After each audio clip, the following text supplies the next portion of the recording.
Will student accommodation bounce back? Let's have a look. Hello everyone, I'm Florian.Heise and welcome to another episode of HeiseSays.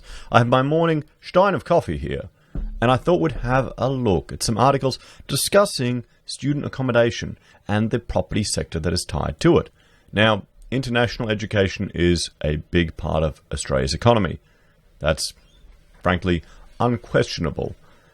Many of our universities are sadly now dependent on international students to keep going, to fund the infrastructure they have. If you've been to university in the last 20 years, you'd have seen all just the insane amount of building and the huge growth in administrative staff. I'm frankly quite skeptical of any claims that the universities are hard strapped for cash when they can fluff it away on a whole lot of frivolous things. But that's just my bias coming through. But international students, they come to Australia. I feel sorry for them for what they pay, honestly, for what they get. But they really create a big demand and property. And, well, Australia's just a little bit property mad. And a lot of people have invested in these. A lot of super funds have invested in accommodation dedicated to students. So it's interesting to look at two takes. So this first article we'll look at here is from the Commercial Real Estate, and it was originally prepared by the Sydney Morning Herald. So student digs hit hard, but will gain traction when the borders reopen. So they're hoping there will be a bounce back of international students when the borders reopen. We'll have to see. Because frankly, if the US dollar keeps decreasing in value, why would they come to Australia, the poor man's United States, when they could go to the United States for international education? Just putting it out there, guys. Just putting it out there. You go to a university that's much more prestigious over there than the ones we have here. So, demand for student accommodation has been hit hard, but is set to bounce back when international borders reopen and overseas education can resume at levels before the pandemic. Now, here's the thing. Why are we assuming that it will resume at those levels? Why are we instantly assuming that? International education was worth $40 billion annually to the Australian economy in March. But since the pandemic hit, the sector's income has declined sharply. And we'll compare that, guys. Let's just compare that to tourism. That's a $60 billion industry. And we'll jump over to the pro version of the Observatory of Economic Complexities. Thank you to the viewer who let me know they have a pro version, which has more information, and more up-to-date information, which thank you very much. So back to this, the $40 billion international education sector. Coal is worth $57 billion, iron ore is $48 billion, petroleum gas exports are worth $17.6 billion, gold $6.1 billion. So you can see where it stands. It'll be the third biggest export, the third biggest source of export. With the March quarter historically the largest quarter in revenue terms, there will probably be negative annual growth by the third quarter for the first time since 2013. Wait, is that an annualized? Yeah, that's annualized, right? I was worried that was a March rate. In line with most current economic forecasts and following the fallout on international student arrivals, just 30 arrived on temporary student visas in April 2020. What? 30? Down 99.9% on April 2019, according to the Savills Australia data. Just 30 people, barely a room full. But reflecting the forecast strength of the sector was the recent $2 billion deal in which Evergreen, M3 Capital Partners' principal investment vehicle, sold its 6,875-bed Urbanest Australia student accommodation portfolio and platform to global operator Scape. Well, I imagine that deal has been in the works for a long time. And, it's a two-way deal. Someone bought it, someone sold it. So, M3 Capital are getting out of it, and Scape bought it up. What does that tell you? either Scaper Smart snapping up the deal now, or M3 are getting out of a sector they're worried about. You can read that both ways, guys. It's just how you want to. If you want the silver lining, so I'll stand over here, I'll give you the silver lining. Look at Scape buying up that $2 billion bargain property there. You know, I've got to summon some of those property bears. There's some old dude I was watching, talking to Rich Dad Poor Dad. I can't remember his name, but I got to summon his soul. You know, bargain basement. It's gonna shoot up. Or you can take a slightly more cynical and grey-haired approach. Well, M3 Capital are pulling out of this sector because they're worried. The sales, advised by Savills, includes 14 student accommodation assets in Sydney, Melbourne, Adelaide and Brisbane, as well as market-leading, purpose-built student accommodation platform Urbanest Australia. It is expected there will be further rationalisation in what is a highly fragmented market as operators assess future demand. So that means there's some people probably may go under or sell up or get bought out. Student housing has been one of the strongest performers for commercial property investors, with demand rising in line with the growth of international student numbers. Many older style buildings once earmarked for office or residential development have been snapped up for student housing. Cedar Pacific, a student accommodation provider, recently expanded its footprint with a new 579-bed student accommodation complex near the University of Melbourne's primary campus. Paul Savitz, Director of Student Accommodation at Savills Australia, said the early and effective shutdown of Australia's borders in mid to late March and repatriation of citizens to home countries triggered a decline in occupancy of between 20 to 50%. This corresponds with ABS data reporting a 25% decline in international student arrivals in the 3 months to the end of March compared to the same period in 2019. But with the federal government's new easings of restrictions, universities can increase face-to-face learning where possible and prioritize hands-on skill-based learning. The sector is seeing some green shoots of growth. You had 30 people rock up in March. In part, this is coming from domestic-based students who are using the downtime from the pandemic to enroll in studies to gain an edge when the economy comes out of hibernation. Connell Newland, Director of Student Accommodation at Savills Australia, said with competitor nations facing their own pandemics and struggling relating to the higher education sector, Australia would benefit from the strict early control of the pandemic unless we have a second wave. And that all goes out the window. And then you're bringing people in from countries that may not have had those benefits. Mr. Newland said that an escalation in Australian students exploring courses at domestic universities at the expense of courses overseas is already showing in the same online search behavior. It's always in the search behavior. They always pin all their hopes on these search behavior. It's really easy to search. This is just a boomer thing who don't know the internet, how easy it is to search. Since the pandemic hit, Australians searching for domestic courses is up 34% on a 5-week average compared to the same period during April and May 2019, he said. Here's the thing. I'll be happy when the monopoly that the universities have, the state-controlled monopoly on issuing pieces of paper, you know, like my certificates on the wall, my degrees, I'll be happy when that's removed, when other competitors can freely enter the market. And you could go for an online architecture course or for another provider, get a qualification, and then just the professional exam is what tests that qualification. That'd be good, you know, because then it'd be a lot cheaper. A lot cheaper. Education is way too expensive for what it is. So let's have a look. Let's have a look at this take from the ABC. And this is a little slightly different angle. The impacts on international student numbers will be felt longer than the GFC experts say. And this is an ABC piece, so let's see if you can see the bias in this piece. Just let's see if we can see it, guys. Let's see. Katie Cox has been working 12-hour days since universities shifted to online teaching. The extra work has involved not only getting course material online, but also providing emotional support to students, many of whom lost their jobs during the pandemic lockdown. Ms. Cox, a literature expert based in Canberra, teaches at 2 universities and has almost finished her PhD. It has taken her a decade to reach this point, but the pandemic means she may be jobless next semester. Her aspirations at an academic career are in limbo. Well, To be brutally honest, that's not surprising. A lot of PhDs end up that way. I don't even know if I'm going to have a career after this semester, Mrs. Cox said. Well, yeah, that's it. The closure of Australia's borders and subsequent loss of international students has hit university finances hard.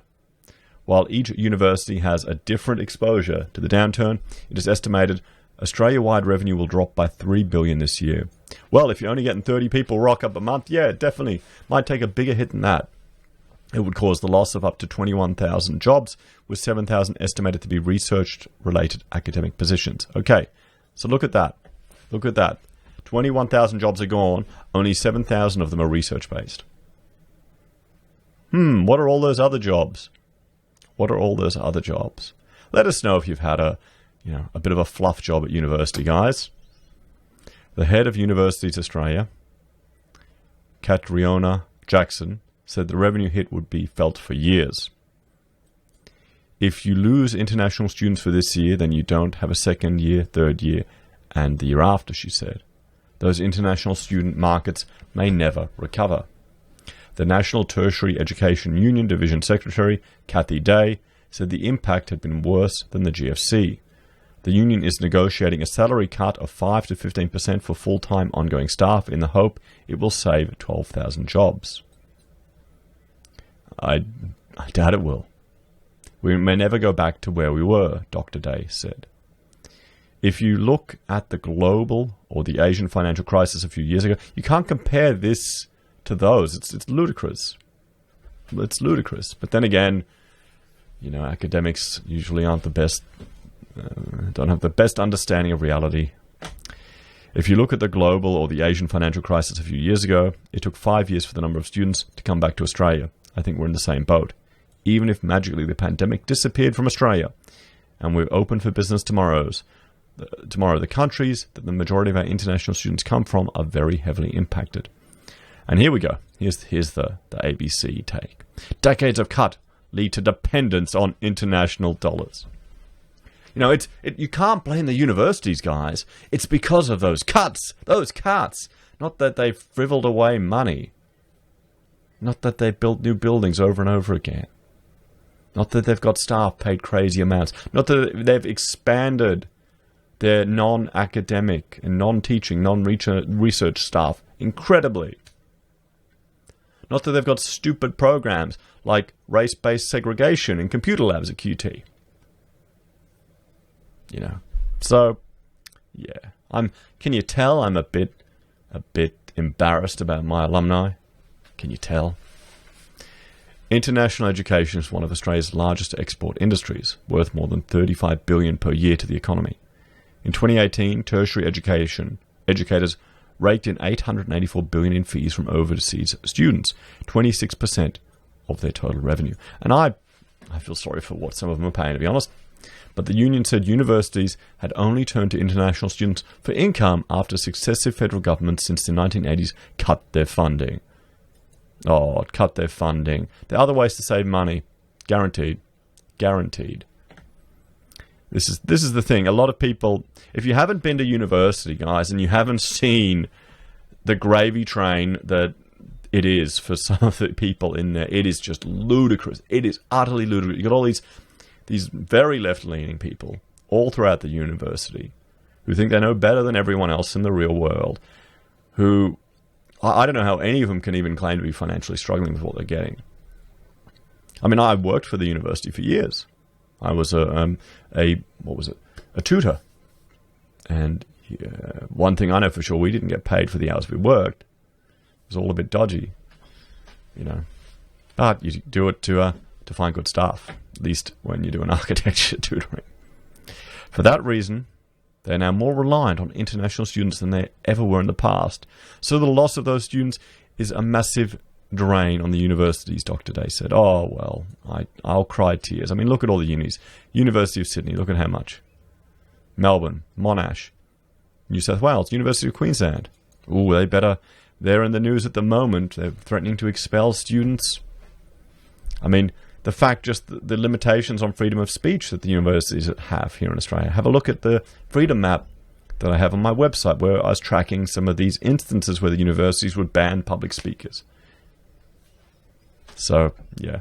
QUT, oh, come on, QUT, you got to do better. You're not even in the $1 billion rank. So you got the G7 at the top there, the posh unis, and we go all the way down to all these other tiny ones. So here we go. Some not even ranking.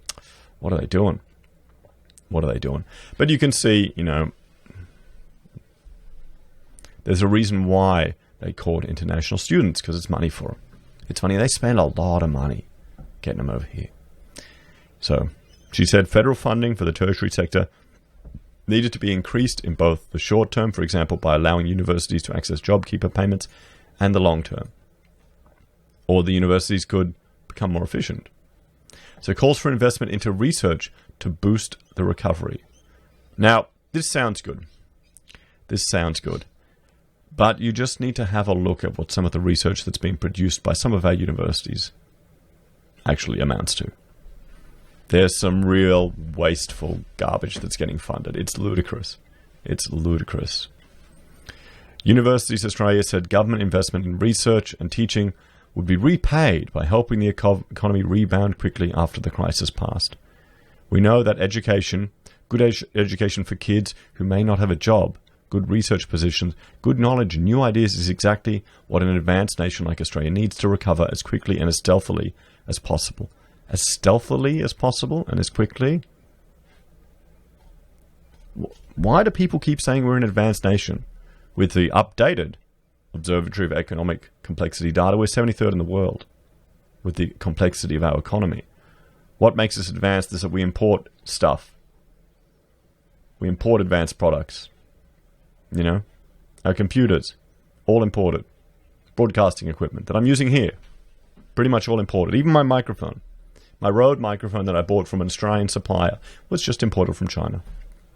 And they're a good Australian brand, all imported. Stakeholders have warned that research would suffer most from any job and income losses. According to the Cooperative Research Centres Association Chief Executive, Tony Peacock, universities perform 43% of Australia's applied research. By comparison, industry complete 30%. Okay, I don't care about that number. That number isn't relevant. Which has the better outcome? Which has the greater impact on the economy? What do you reckon, everyone? Let me know what you think in the comments.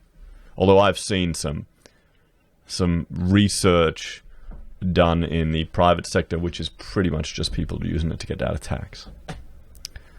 There's a real lesson in this from the global financial crisis. Those countries that invested more heavily in research and didn't come back, they came out quicker from the GFC and they recovered to a higher level, he said. Did they? If you just go for the austerity and cut everything you can at the moment, you're actually likely to shoot ourselves in the foot.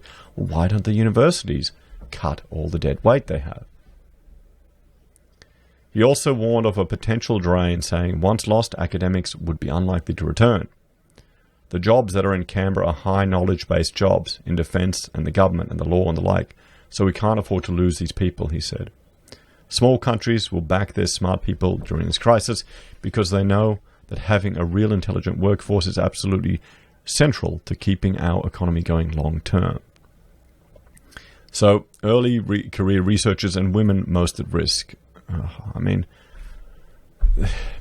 Academia would be a female-dominated industry. Why? This is just... it's the ABC. I know. They have to gender bias it for some stupid reason.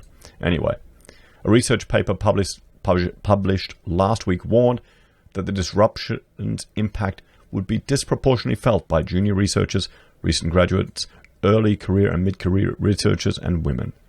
Ms. Cox admits it will be Ms. Cox admits it would be hard to hang on if conditions do not improve in the near future. She worries Australia is about to lose a generation of academics. We're about to lose a generation of a lot of people. We're potentially entering a depression. I'm lucky enough to still have a job now. I'm really happy about that, but next semester, I have no idea if I'll have any work, she said. I'm thinking about buying a house at some point or even having kids. And that's not something that I can do in such a precarious situation. Shouldn't you get married first? That's old-fashioned, Florian. Don't say those things. That's politically incorrect. We don't do things in the right order anymore. Well, there you go. I guess I've met too many people with PhDs that don't really add much value to our civilization, but that's probably too cynical. So here we have two takes on this. With the ABC putting an argument that because funding cuts, these poor universities are dependent on these international students. We've got the property sector hoping that there'll be a bounce back in this and basing that on a huge deal that was probably in the works before any of this happened. What do you think, guys? What do you think? Do you think it'll be a bounce back? Are you worried about the academic positions we're losing? Or do you think maybe, just maybe, the universities have a bit of room to move? A bit of room to move. Maybe they need to wean their dependence off international students. Maybe they need to find some cuts. Maybe they need to sell some of the student accommodation buildings like universities in Tasmania may have to. Will the sector bounce back, or will it take a hit? As always, please let me know your thoughts and opinions in the comments below. Thank you for watching. Like, share, and subscribe to the channel. If you're a fan and you'd like to support the channel, there are a few ways you can. You can join us on YouTube or Patreon. You can support our affiliate links at Amazon or eBay or Independent Reserve and Kucoin. You can buy our merch from HeiseSays, use Gold Pass from the Perth Mint, or support us via PayPal. Take care. I'll see you in the next video.